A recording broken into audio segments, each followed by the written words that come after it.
इसी प्रकार से हम क्या बना सकते हैं, जैसे मान लो आपको फॉर एग्जाम्पल सैलरी शीट बनाना पड़े, तो सैलरी में कई प्रकार की सैलरी होती है, हम सिंपल सैलरी का यूज कर लेते हैं। लिखा,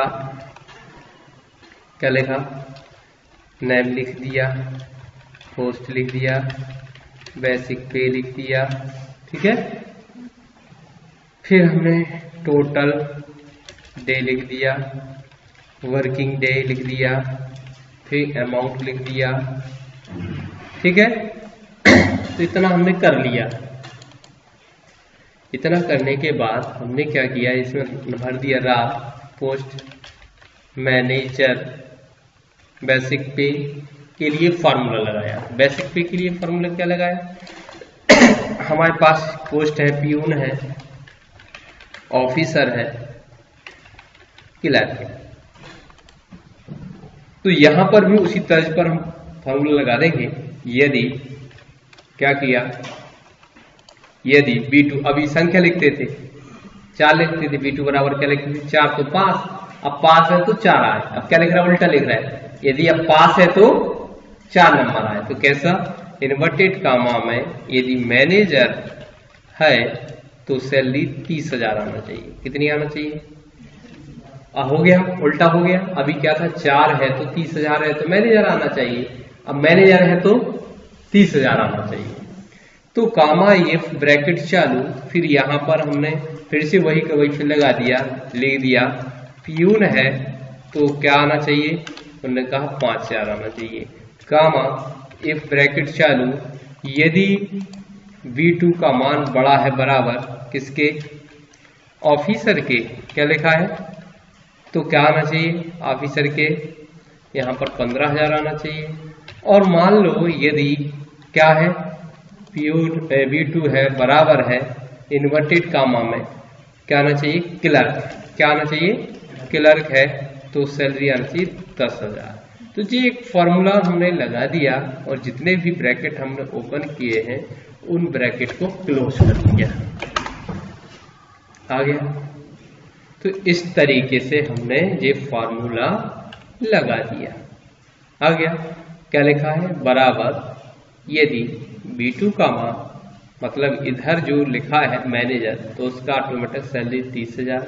यदि यहाँ पर क्या लिखा है पियून तो उसकी सैलरी, यदि यहाँ पर ऑफिसर लिखा तो उसकी सैलरी 15,000, यदि यहाँ पर क्लर्क लिखा तो उसकी सैलरी 10,000। अब पकड़ के इस फॉर्मूले को ड्रैग एंड ड्रॉप कर दिया तो देखिए ऑटोमेटिक सैलरी आ गई। जब भी हम यहाँ पोस्ट चेंज करेंगे तो सैलरी ऑटोमेटिक आ जाएगी। अब मान लो क्या होता है कि यहाँ पर हमें 30 दिन का पूरा हिसाब दिया गया, कितने दिन का, कि 30 दिन, टोटल डे कितने हैं, 30 दिन है, ये भर दिया हमने। किसी ने अटेंडेंस डाली 21 दिन, किसी ने डाली 30 दिन, किसी ने डाली 25 दिन, किसी ने डाला 20 दिन, इतने दिन आएंगे। अब हम यहाँ डेली बेसिस पेमेंट करते हैं कि जितने दिन आओ उतने दिन की पेमेंट मिलेगी आपको। तो ऐसा करने के लिए हमने क्या किया, मतलब 30,000 में भाग दिया कितने का, 30 का, तो 1,000 आ जाएगा। कितने का, 30,000 में 30 का भाग दिया तो क्या आएगा, 1,000। गुणा कर दिया हमने 21 का तो क्या आना चाहिए, 21,000। तो समझ में आया कि नहीं, आप फिर से लगा के दिखाई दे रहा। क्या किया, 5,000 में भाग दिया 30 का, गुणा किया कितने का, 30 का, जितने का भाग दे रहा और जितने का हम भाग दे रहा उतने का गुणा कर रहा, तो सेल आपको आंसर आ जाएगा। ठीक है, तो ये पकड़ के ड्रैग एंड ड्रॉप कर दिया, कर पाओगे, ठीक है। समझ में आया कि नहीं आया, यहां पर 1,000 में 10,000 में 30 का भाग दिया, जो भी आया उसमें 20 का गुणा कर दिया। अब आगे बढ़े ये हो गया। इसके बाद हम मान लो HRA भी मिलता है कंपनी की तरफ से, कितना 5%, कितना मिलता है, DA भी मिलता है 2% या 3%, ठीक है। फिर ग्रॉस सैलरी हो जाती है, इनको सबको मिला के ग्रॉस सैलरी बोला जाता है। क्या बोला जाता है, कमीशन। अब ये तुम्हारा हाउस रेंट कैसे है, हाउस अलाउंस कैसे मिलेगा, रेंट का किराया कैसे मिलेगा, ये आपको बताना है। तो गुणा किया 5 का, भाग दिया 100 का, बराबर क्या किया, इसमें गुणा किया इस 5 का भाग दिया प्रतिशत माने 100 का। तो ऐसा ड्रैग एंड ड्रॉप कर सकते हो। इसी प्रकार से इधर इसमें गुणा किया 3 का भाग दिया 100 का, हो गया ना 3%, परसेंट मतलब 100, तो करेंगे ड्रैग एंड ड्रॉप। अब इन तीनों का योग करना होता है, तो इस तरीके से इसका प्लस इसका प्लस इसका, मतलब हाउस रेंट जो भी मिला है, डिनर अलाउंस जो भी मिला है, जितने भी प्रकार के भत्ते हैं जो एक्चुअल सैलरी है उसमें आपने जोड़ दिए, तो ये आपकी ग्रॉस सैलरी हो गई। माने 22,000, 21,000 की जगह आपको सैलरी मिल रही 22,680।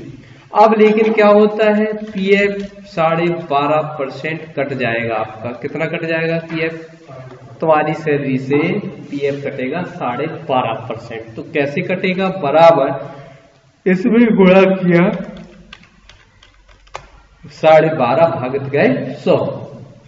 समझ में आ रहा कि नहीं आ रहा? 12.5 भागत गए 100 आ गया। तो ये आपकी आ गई क्या आ गई? नेट। इसको पकड़ के ड्रैग एंड ड्रॉप कर दोगे तो ग्रॉस सैलरी, ये आपका कैलकुलेट होगा पीएफ। इसके बाद बचता है नेट सैलरी। क्या बचती है? Net salary. नेट सैलरी कैसे निकालेंगे? अब हम क्या करेंगे, जो भी हमें सैलरी मिलना थी उसमें से जितना हमारा फंड कट गया है वो घटा दिया जाता है।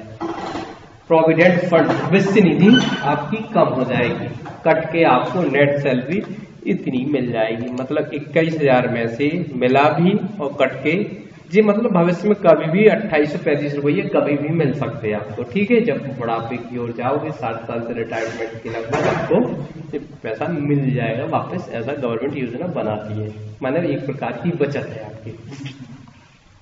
क्लियर?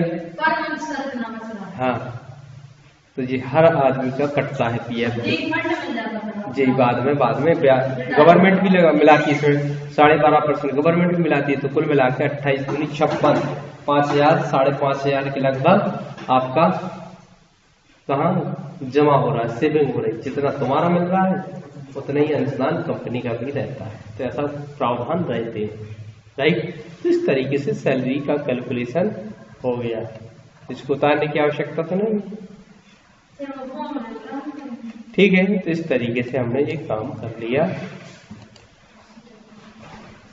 ये होगा तुम्हारे फार्मूले, चाहो तो लिख सकते हो और नहीं लिखना हो तो कोई बात नहीं।